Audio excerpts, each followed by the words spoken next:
Mr. Speaker, I rise to comment on the statement by Professor Ojanda, and I want to agree with him that the issue of use and misuse of cess is a matter of grave national importance.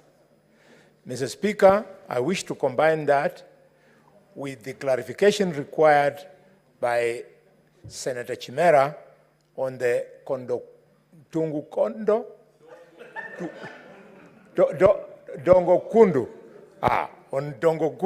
Road, Mr. Speaker. Mr. Speaker, the leader of the majority has been spot on.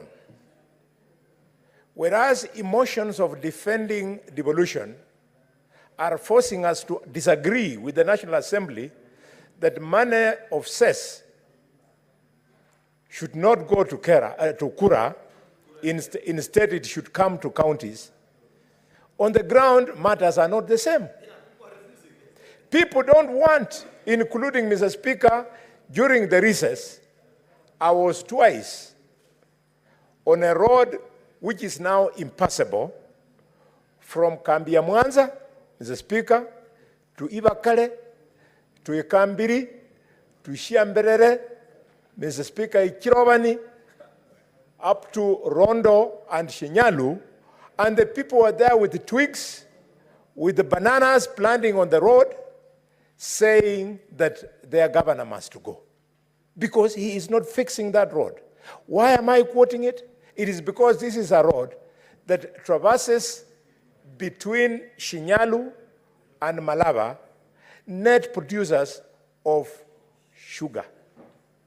And in those areas, we have West Kenya, it pays cess.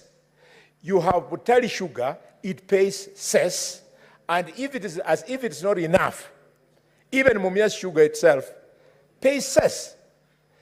The governor, for the last 2 years, has never spent a single cess on any road to justify the money that he collects as cess. Before devolution, Mr. Speaker, the defunct local authorities, when cess used to be given, they were fixing our roads. Mr. Speaker, I'm not in the habit of activism because I am a respected national leader. I am not in the habit of picketing because I don't believe that sufurias can be huts and capes. And therefore, when you see me join Wananchi in saying that the activism of Governor so-and-so must go, it is because there is justification. Even if there are no roads in Kericho, in Kilifi, Mr. Speaker, where you come from, or a challenge of roads in Meru, for example, you do not have the luxury of cess that we collect in Kakamega and in Bungoma and in Busia. I therefore want to put the governors of Busia, governors of Kakamega, governors of Bungoma, governors of Kisumu, governors of Homa Bay, governors of Migori on notice because they are abusing cess. The primary intention of cess, Mr. Speaker, was to fix the roads so that cannot rot on farms. They are not doing it. Instead, Mr. Speaker, sadly, and I congratulate the control of budget, she has now firmly told us, and members, I urge you to visit the website of the control of budget, the shame that she has exposed in our counties. Madam Speaker, Mr. Speaker, sir, she's telling us how your governors use the money that we fight for here once it is in their custody. Mr. Speaker, that a county like Kakamega can spend a whooping 418 million shillings, 640,000, purely for purposes of flying around.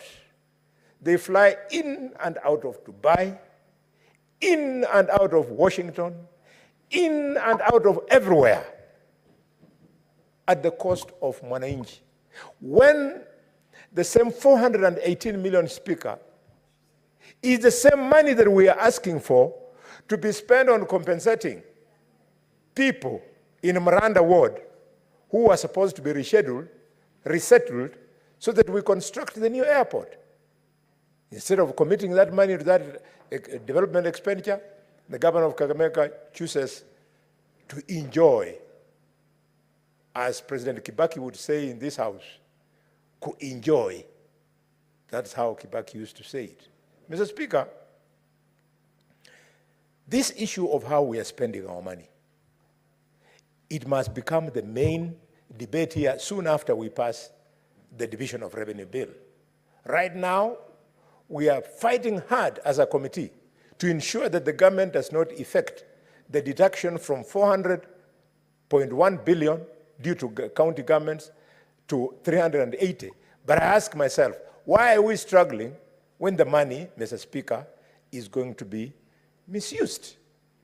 Mr. Speaker, I cannot stop without congratulating the governor of Homa Bay, Gladys Wanga, the governor of Nairobi, Johnson Sakaja. They have led in raising on-source revenue. This is commendable, together with the 14 other governors who has led, including Professor Nyong'o. He is by 45.8%.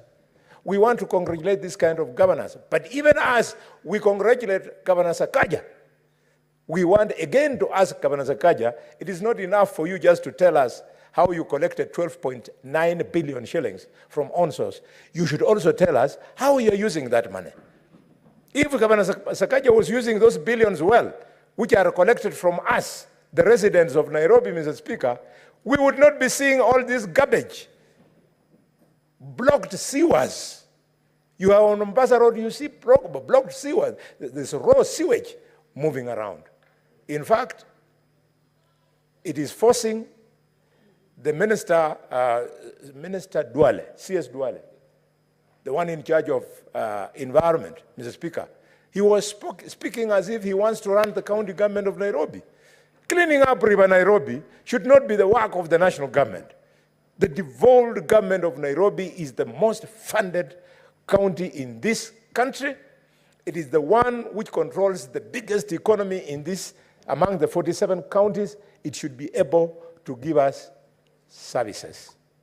Thank you, Mr. Speaker, for this chance.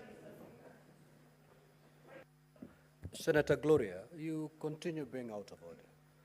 You know, understanding Order 98, and I want to believe you have a copy of the Senate Standing Orders.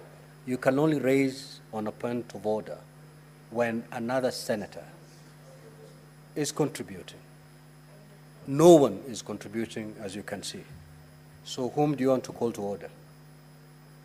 Let's leave it there.